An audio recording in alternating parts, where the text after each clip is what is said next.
नमस्कार, मैं हूं निशा पंड्या और आप देख रहे हैं real state of real estate.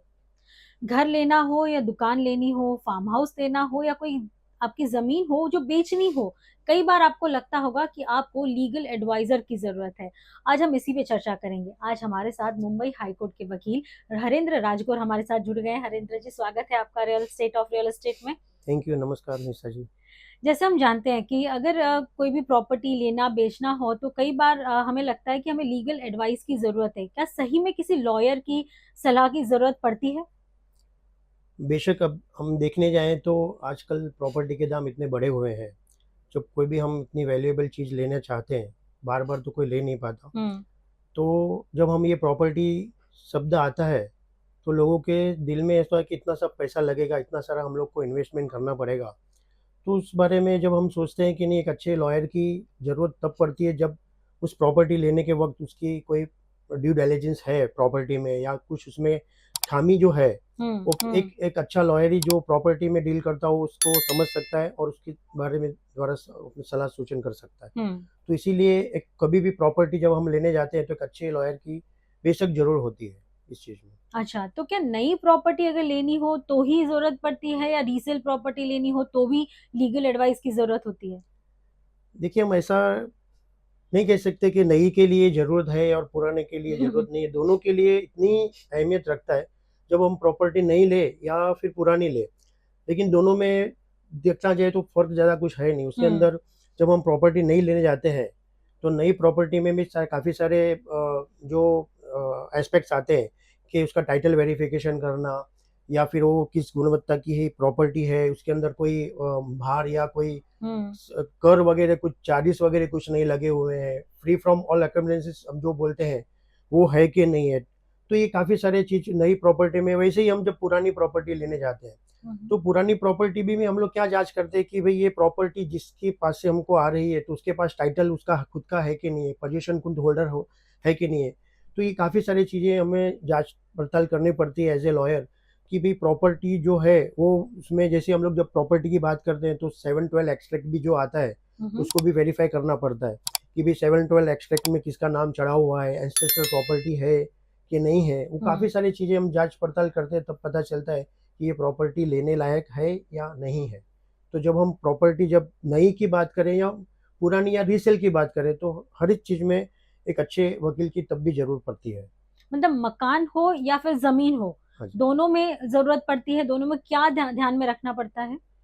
देखिए, जब मकान की बात करें तो मकान के ऊपर समझो कोई लेने गए, तो उसके अंदर किसकी जो बोलते हैं कि एक तरीके से जो टाइटल, दोनों में ही टाइटल की ज़रूरत तो टाइटल की पड़ती जरूरत है। तो है। लेकिन जब हम मकान की बात करें तो मकान किसके नाम पे हुआ है, हम्म। किसके नाम पे था, या अभी किसके नाम पे है, मकान का टैक्स जो वगैरह है उसने पूरा प्रॉपर भरा हुआ है, नहीं भरा हुआ है। तो काफ़ी सारी चीज़ होती है, एंसेस्ट्रल होती है तो काफ़ी सारे उनके लीगल हेयर्स होते हैं। हम्म। कभी-कभी क्या होता है कि प्रॉपर्टी में बाप-दादा के नाम की प्रॉपर्टी होती है और वो ऐसे ही चले आती है। जब उनको बेचने की बारी आती है, तो लीगल हेयर्स कब एक हो जाते हैं, तो पॉसिबल है कि वो बिक सकती है। मगर लीगल हेयर्स में अंदर इंटरनल डिस्प्यूट है, हम्म।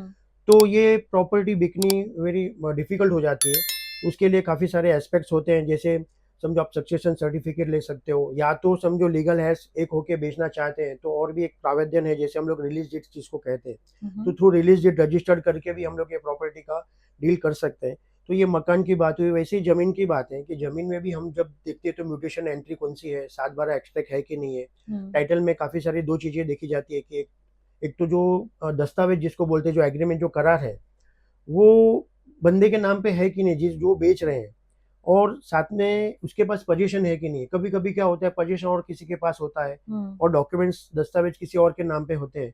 तो उस चीज़ में क्या हो जाता है कि टाइटल डिफेक्टिव हम कहते हैं उसे। हम्म। क्योंकि जब हम रजिस्ट्रेशन करते हैं या प्रॉपर्टी लेते हैं, लेकिन जब हमारे पास पोजीशन नहीं होता है, तो पोजीशन के लिए फिर अलग तरीके से मुकदमा करो, फिर उसके लिए जाँच पड़ताल करो। तो ये काफ़ी सारी चीज़ें ऐसी होती है कि जब हम देखने जाएँ कि ये दोनों वेरीफाई करना हम्म। ज़रूरी है कि जिसके पास पोजीशन है उसी के पास टाइटल होना ज़रूरी है प्रॉपर्टी के।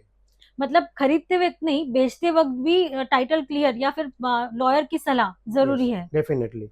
तो आप जो टाइटल क्लियर बार-बार बोल रहे हो, हाँ जी, ये टाइटल क्योंकि हमने हाल हाँ फिलहाल जी, ही चर्चा की है हाँ काफ़ी जी, डेवलपर्स से, तो उसमें भी निकल के आया कि टाइटल क्लियर होना चाहिए। हाँ जी। ये क्या होता है टाइटल?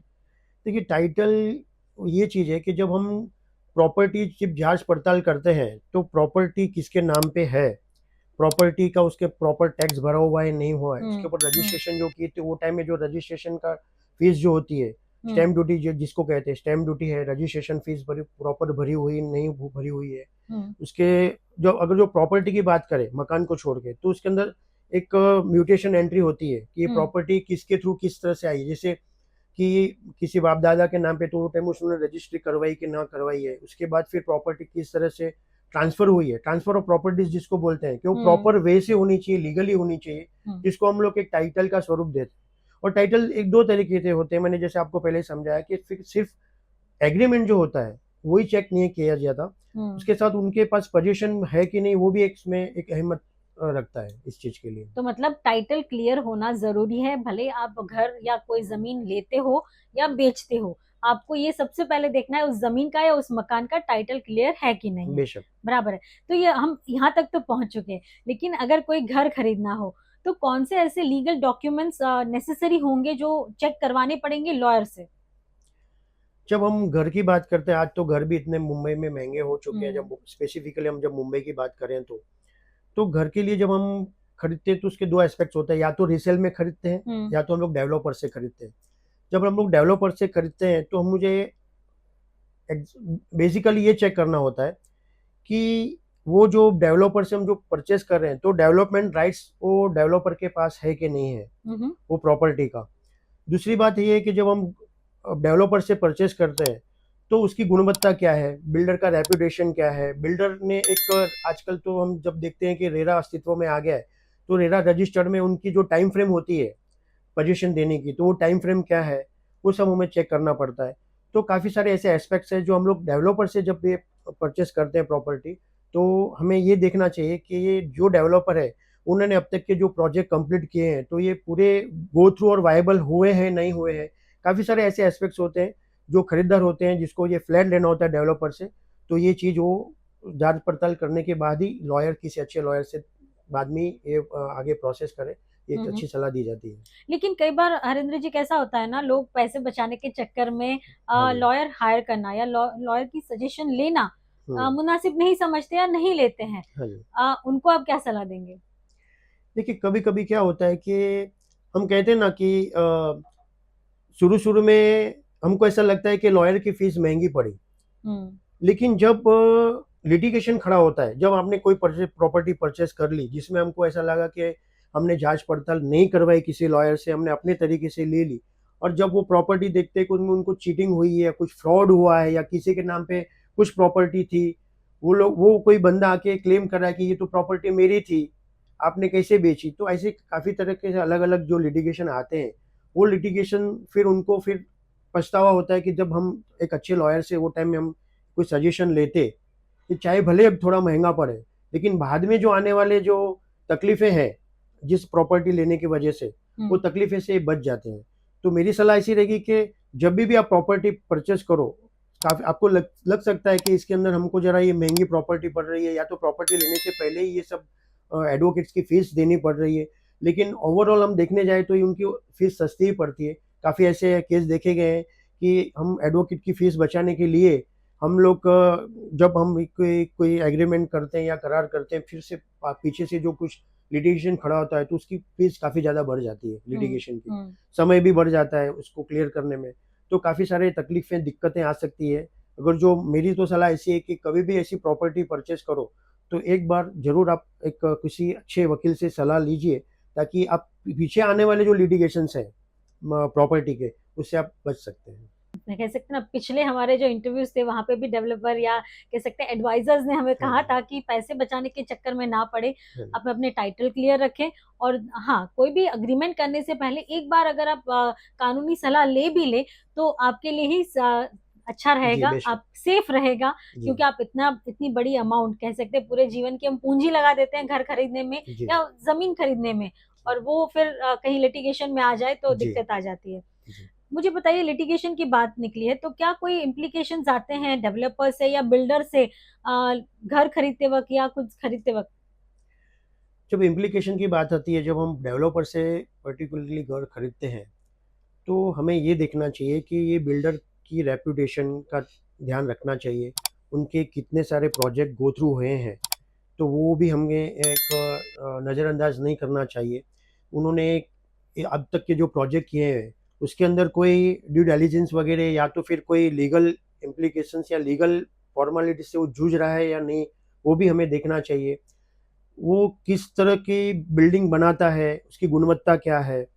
तो काफ़ी सारे ऐसे एस्पेक्ट्स हैं, जैसे हम लोग लीगली ये उसके जो एग्रीमेंट, समझौता एग्रीमेंट होता है, जो करार होता है, उसको भी जांच पड़ताल करनी चाहिए कि वो जो हमें प्रोवाइड कर रहा है। जैसे हम कभी कभी जब घर बुक करने चाहते हैं, तो काफ़ी सारे डेवलपर्स और बिल्डर्स के वादे हम देखते हैं कि हम ये देंगे, हम आपको ये अमेनिटीज देंगे, हम आपको ये देंगे। तो ये सारी चीज़ें जब वो मुंह से बोलते हैं, वही चीज़ हम एग्रीमेंट में है या नहीं, इसकी जांच पड़ताल करनी चाहिए। तो ये जो जांच पड़ताल है, वो एक अच्छा वकील ही कर सकता है कि भाई आपकी इनके साथ जो भी बात हुई है, जो भी देने का वादा हुआ है बिल्डर का आपको ये घर के साथ। कभी कभी इशू क्या होता है कि भाई एक पार्किंग स्पेस होती है, तो पार्किंग स्पेस को लेके जब मुंह से तो बोल देते हैं कि हम आपको पार्किंग स्पेस देंगे, लेकिन उसमें क्लियरली नहीं होता है कि ओपन स्पेस देंगे या कवर्ड पार्किंग देंगे। तो उस चीज में कभी कभी क्या होता है कि जो भी बायर होता है, तो उनको पता ही नहीं होता है कि भाई ये क्या कहना चाहते हैं। तो ये कवर्ड पार्किंग में आएगा या फिर हम लोग इसको जैसे कहते हैं कि ओपन पार्किंग में आएगा। कभी अभी तो चैनल पार्किंग्स भी आ गए, स्टेट पार्किंग जिसको बोलते हैं। तो वो चीज, सारी चीजें जो मुंह से तो बात हुई है, लेकिन वही चीज हम एग्रीमेंट में है कि नहीं, जब हम उनके साथ करार करते हैं, रजिस्टर्ड करते हैं एग्रीमेंट, वो एग्रीमेंट में जो बात हुई है, वही जो इस एग्रीमेंट में अगर जो दिख जाए, तो समझना कि ये जस्ट एंड फेयर है, तो उनको कोई प्रॉब्लम नहीं। लेकिन ये एक अच्छा वकील ही आपको ये सलाह दे सकता है कि आपको जो उनके साथ जो बात हुई थी, वही बात आप एग्रीमेंट में है, तो उसके साथ आपको भी जाने में बिल्डर के साथ कोई आपत्ति नहीं है, आप जा सकते हैं। अगर इसमें कोई ऐसा लगता है कि हमारी बात तो ये हुई थी, लेकिन इसमें मेंशन किया नहीं है, तो एक अच्छा वकील आपको बता सकता है कि अगर जो आपकी ये बात हुई है, समझो कोई एग्रीमेंट के अंदर कभी कभी फाइनेंशियली भी कुछ हो जाता है कि भाई आपको इतना भी फाइनेंस करना है, बाद में इतना फाइनेंस करना है, या तो कभी कभी अंडर कंस्ट्रक्शन होता है तो स्लैब वाइज भी मांगते हैं।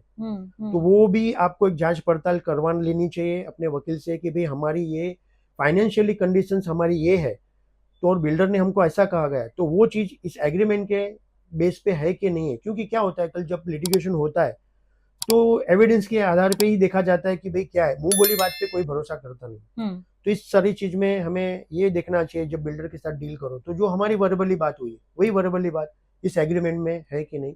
इसीलिए एक अच्छे लॉयर की जरूरत है, और हमको वो उनकी सेवा लेनी चाहिए, वकील। अच्छा, इसमें मुझे ये बात याद आई कि हम तो ये घर लेने गए और हमने अग्रीमेंट बनाया, तब जाके हमने लॉयर से सलाह ली। हाँ। क्या लेकिन अगर हम कोई प्रोजेक्ट्स देख रहे हैं, चलो हाँ हमने जी। 4 प्रोजेक्ट्स देखे हैं, इसमें से हमें सिलेक्ट करना है, हाँ जी। क्या उससे पहले हम लॉयर को दिखा सकते हैं कि भाई ये प्रोजेक्ट में से अच्छा प्रोजेक्ट कौन सा है आपकी मुताबिक, कि भाई इसमें कोई इम्प्लीकेशंस तो नहीं आए अब तक, ऐसा कुछ हो सकता है?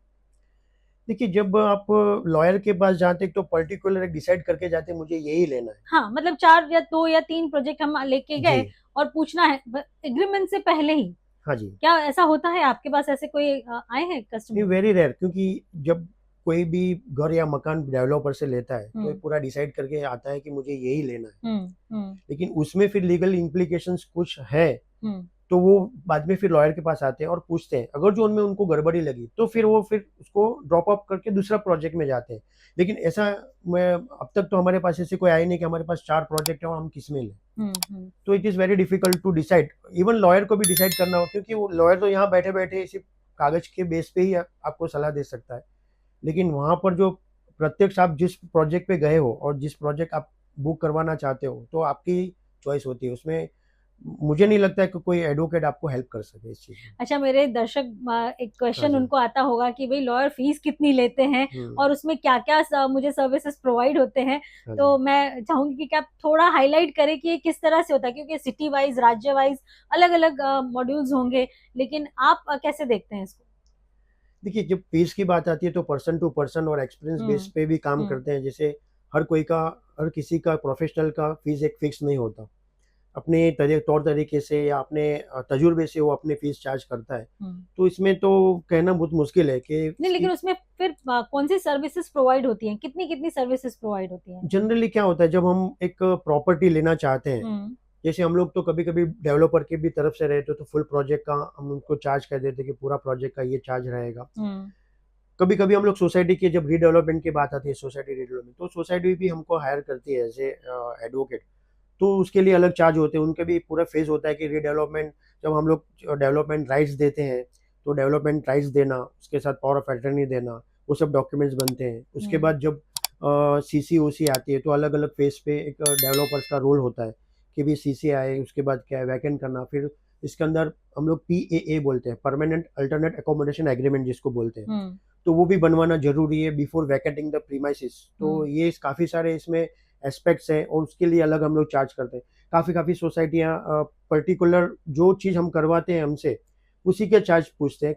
काफ़ी सोसाइटी ऐसी होती है कि पूरे जो गो थ्रू लास्ट प्रोसेस जब तक हमको ये मिल जाता है पोजीशन, हम्म। तब तक की हम लोग फीस कहते हैं। तो person to person, society to society और हर तरीके के हम लोग अलग-अलग के जो एस्पेक्ट्स होते हैं, उस हिसाब से हम लोग उनका चार्ज करते हैं। तो तो उसका आपको कोई सर्विसेज भी पर्टिकुलर पता लग गई होंगी कि एक कानूनी का लीगल हाँ एडवाइस जी। आपको लेनी है तो किस तरह से आप ले सकते हैं। तो हुँ। आज के ये एपिसोड में हमने तो बेसिक चर्चा की है कि आपको क्या-क्या ध्यान में रखना चाहिए और आपको लीगल एडवाइस लेने की क्यों ज़रूरत पड़ सकती है, कोई भी मकान खरीदने या बेचने के वक़्त।